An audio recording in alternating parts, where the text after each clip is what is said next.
Instagram, YouTube, no matter where you're watching this. Hi, how you doing? I'm Andrea Wilson. I'm the founder of 21 Bridges Language School. The topic for today's discussion are 5 things you can do to boost your fluency. Now, I know I've made a few videos about this before, but this video is just going to summarize everything I talked about. If you want a more longer explanation as to why I'm saying these things, definitely scroll through my feed and you can find those videos there for you. So today is a quick 5-minute video to just talk about the 5 things you can do to boost your fluency starting today. You don't have to wait until you hire a tutor or a language coach or whichever things you are using to enhance your fluency. So this is what my language journey looks like. Thing number one. So the first thing that I do is I like to start each morning with a good old bilingual podcast. The podcasts I like to listen to are Lingo Mastery, Duolingo podcast, Coffee Break Spanish. The reason why it's really important to listen to that language is because you need to familiarize yourself with that language until it's no longer a foreign language to you. And the best way to do that is to actually listen.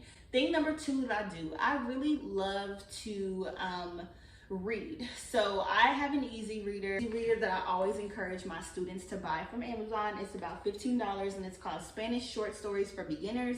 I also have one called French Short Stories for Beginners because I'm learning French right now. And what I love about it is it's 20 captivating stories to learn Spanish and grow your vocabulary in a fun way. This gives you a new thing to learn. So like the first chapter, you learn numbers. So that whole story is about numbers. The second chapter is about subject pronouns. So that whole story, they're mentioning subject pronouns. It even comes with a summary in English and the language that you're learning, so you don't have to be lost in the sauce. And it comes with a comprehension reading check. The reason you want to read in another language is because you want yourself to learn more vocabulary, and the best way to learn more vocabulary is to read. Did you know? The third thing that I say that you need to do is you need to be writing in that language so that you are forcing yourself to think in that language. So for me, I like to journal based off of the stories I read. Every time I learn a new word, a new verb, it goes down in my language journal and I make little sentences with that and I form bigger sentences with that as time goes on. But the point is you're starting some type of journal. I even journal about my day. Thing number 4 that I do that I know people always forget about is I speak that language every day.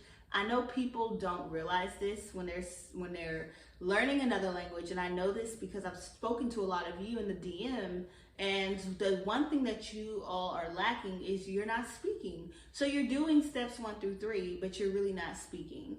And that's really gonna be a huge game changer for you because you need to build confidence. There's no way to build confidence with speaking another language if you're not speaking another language. You need to be speaking what you know.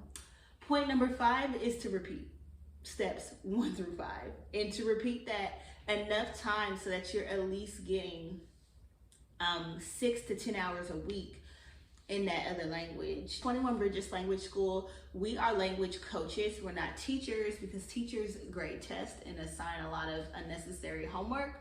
We're language coaches. We build confidence. We give you strategy for conversation and we encourage fluency. So all of our students graduating our program at level 1, they're able to hold a 10 to 15 minute conversation. They're able to progress and see a change and truly transform into a bilingual speaker. That's what we do here at 21 Bridges Language School. If you're looking for more information about that, go ahead and click the link in the bio. If you're watching this on Instagram, or go ahead and click the link in my description box if you are watching this on YouTube, and check out a few resources that I've added in there too that you can even start doing today to help boost your language journey. Thank you for watching this video and I hope you learned something helpful.